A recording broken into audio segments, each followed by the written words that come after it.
Welcome sa DRS 2.0. Fresh at nagbabagang happenings bang hanap mo? Mga padabarkads man yan o mga trending topics? Pwes, sagutin natin yan. Kaya naman isubscribe nyo na ang ating channel para sa mga nagbabagang balita everyday.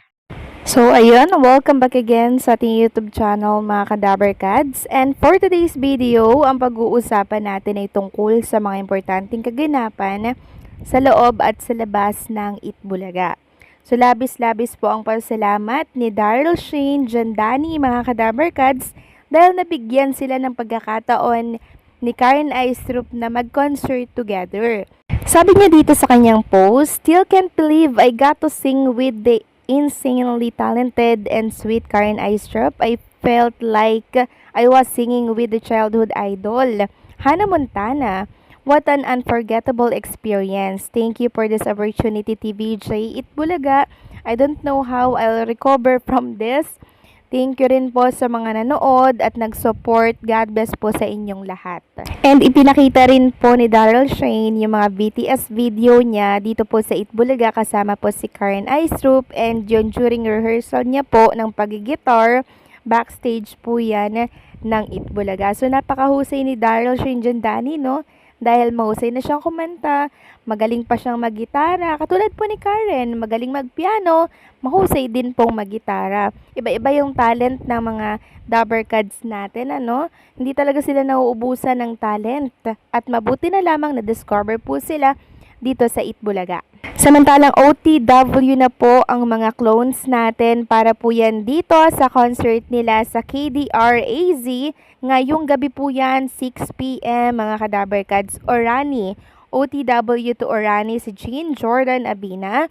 At ang mga magko-concert dito mga Kadabarkads, syempre, etong si Roel Carino, Jean Jordan, Lucky Robles, and kasama dyan, etong si Jerome Ibardome, the Magnetic Icon. Dito po yan sa The Pavilion KDR Adventure Camp mga Kadabarkads. Supportahan natin ang ating mga clones. Samantalang next topic naman tayo, pag-usapan natin mga Kadabarkads, ang katanungan ng ilang mga netizen. Kung iiwanan daw ba ni Jerome Ibardome yung boses ni Elvis Presley?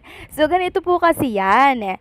Sinabi po ni Jerome Ibardome sa interview kay Alex and Channel na kung sakaling mag-season 3 ang Itbulaga for the clones mga Kadabarkads, sasali daw po etong si Jerome Ibardome. Pero hindi na sa boses ni Elvis Presley.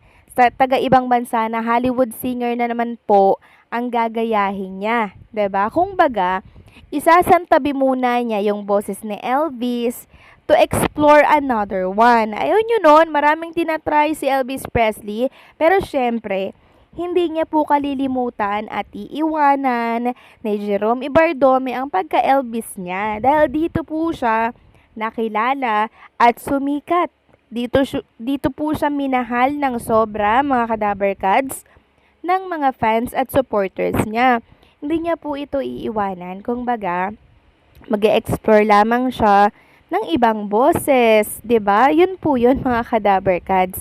Isasantabi lang, dyan muna si Elvis Presley na boses kasi mag-e-explore siya ng iba pang boses.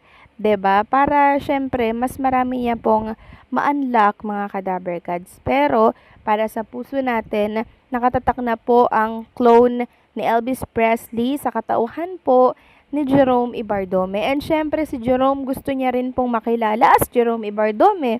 Hindi bilang Elvis Presley, as Jerome Ibardome na talented na batang bagets na kung saan ay nakilala dito sa Itbulaga. Yun po yun mga Kadabarkads. Malaki ang utang na loob ni Jerome Ibardome sa pagko-clone niya po or panggagaya niya kay Elvis Presley.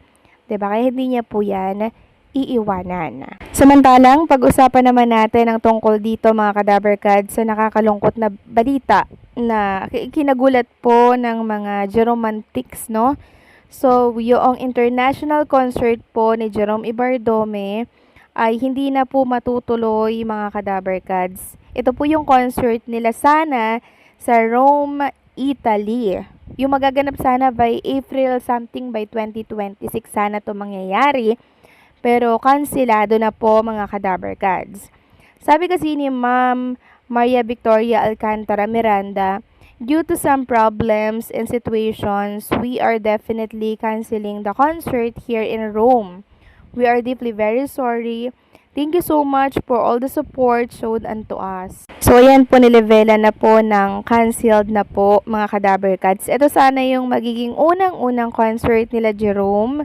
Kasama po si Pavarotti, Roel Carino, Franz Bincoy, mga Kadaver Cats International. Pero sayang nakansela na po, mga Kadaver Cats.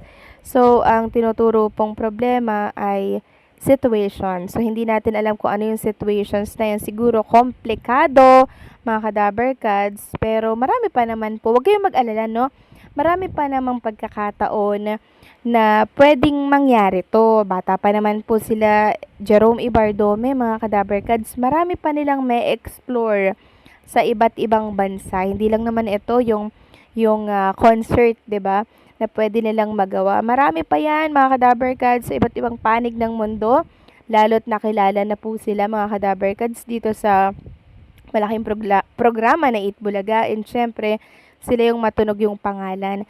Kaya, for sure naman, mga Kadaver Cats, na marami pa nilang magiging concert outside sa ating bansa. 'Di ba? Kaya ipag-pray na lang natin na mas marami pang blessings ang makuha po nila. Kung ano man yung dahilan, kung bakit ito po ikinansela, hayaan na po natin yon. Unawain na lang po natin. Siguro alam ko marami pong nasasaktan, marami pong nalulungkot, marami din po ang umasa. Pero, syempre, pag merong nawala, may mas malaking blessings na papalit dito, mga Kadaver Cats. Yun na lang yung ating isipin. May mas malaking blessings na darating kay Jerome Ibardome at sa iba pang mga clones na dapat ay magko-concert dito sa Rome, Italy. Okay? So, i-take na lang natin ito as advantage, mga Kadaver Cats. Pag may nawawala, syempre, may mas malaking papalit dyan. Okay? Samantalang next topic naman tayo, pag-usapan natin ang tungkol nga dito sa pagsuporta po nila kay M. Robles, kay Daryl Shane, kay Roel Carino, mga Kadaver Cats kahapon sa naging performance nila dito sa Itbulaga. Sabi niya nga dito, salamat po ng marami Daber Cats sa lahat ng nanood ng Clones Open. Husay niyo, Bunso Roel Carino and my sis Daryl Jandani. Love you both. Thank you so much, Itbulaga TVJ's opportunity sa aming mga clones. Thank you, Mama Oreo Black and Kuya Pedro and the Hollow Black sa arrangement ng mga song namin. So, sumisikat na rin po, mga Kadaver Cats. Ito pong si Pedro Band, mga Kadaver Cats, dahil po yan sa tulong na rin ng mga clones natin na lagi pong may gig sa iba't ibang panig po ng ating bansa.